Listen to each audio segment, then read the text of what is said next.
Hey everybody, happy Cinco de Mayo. This is K-Job with K-Job's Views. I wanted to give you guys some very special Cinco de Mayo programming that I think can help you bring in this commemorative day. As always, before we get started, like, comment, subscribe, share.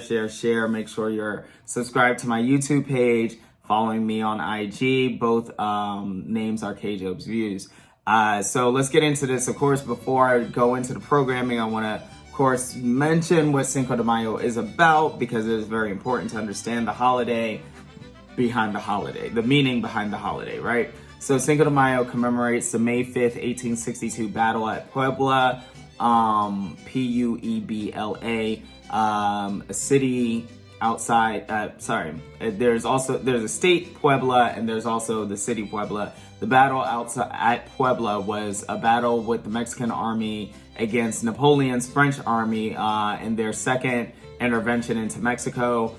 They defeated the army that day. They defeated Napoleon's army that day, slowed the French progression to Mexico City. So that's what we celebrate. And next year, I guess, will mark 160 years since the Battle of Puebla, which has made May 5th famous as Cinco de Mayo. So let's get into some programming that I think you'll enjoy for this day. Number one, House of Flowers, Casa de Flores on Netflix. This is a very funny family show, an adult-themed family funny show, kind of dark comedy. Not too dark, but it's cool. So check that one out. Number two, Like Water for Chocolate.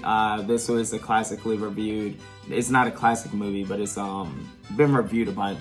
It's a romance movie. I don't really get into romance, so there's that. The Book of Life. This is an animated movie from Pixar and Walt Disney, dealing with the Mexican culture around the Day of the Dead. Coco, another animated movie. This one deals with the young boy who wants to follow his dreams of pursuing music. And, you know, there's some family cultural issues with that going on in this movie.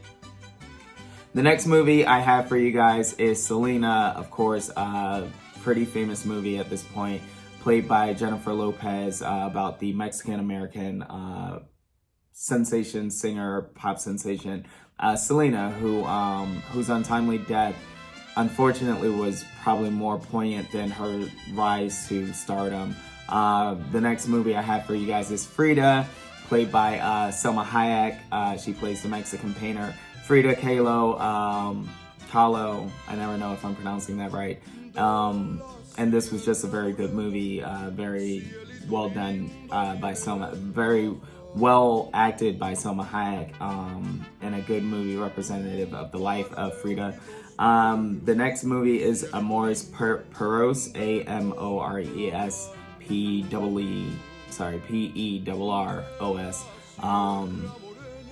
This movie is a more serious movie, more rated R. Probably some trigger warnings in this one. It's been a while since I watched it, but I remember enjoying it very much. Has action, deals with different strata of life in Mexico City, involving a fatal car accident. And the final film I have for you guys is La Mala Educación, which translates to Bad Education. This movie, it's a little harder to describe, but it deals with two boys in Mexico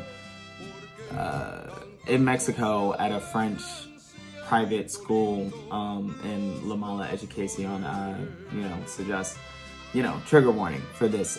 So anyways, these are the viewing from probably lighthearted to most serious that I would recommend for Cinco de Mayo and celebrating this day. Again, happy Cinco de Mayo, and I will see you guys next time.